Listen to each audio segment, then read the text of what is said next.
بسم اللہ الرحمن الرحیم۔ دنیا میں ہی حق ادا کر دو۔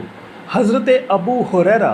رضی اللہ تعالیٰ عنہ سے روایت ہے، رسول اللہ صلی اللہ علیہ وآلہ وسلم نے فرمایا، جس آدمی پر بھی اپنے بھائی دوسرے مسلمان کا اس کی عزت و آبرو سے متعلق یا کسی اور چیز سے متعلق کوئی حق ہو، یعنی اس کی بے عزتی کر کے یا کوئی اور زیادتی کر کے اس پر ظلم کیا ہو، اس کو چاہیے کہ آج کی دنیا میں اس کا ازالہ کر کے حق ادا کر دے، قبل اس کے کہ وہ دن آ جائے جس میں ازالہ کے لیے کسی کے پاس دینار و درم نہیں ہوں گے، اور ازالہ کے لیے اس کی نیکیاں لے کر مظلوم کو دے دی جائیں گی۔ اگر اس کے نیکیاں نہیں ہوں گی تو حقدار کی برائیاں لے کر اس پر لادی جائیں گی۔ حضرت عبداللہ بن عمرو بن عاص رضی اللہ تعالیٰ عنہ سے روایت ہے کہ نبی کریم صلی اللہ علیہ وآلہ وسلم نے فرمایا، مسلمان وہ ہے جس کی زبان اور ہاتھ سے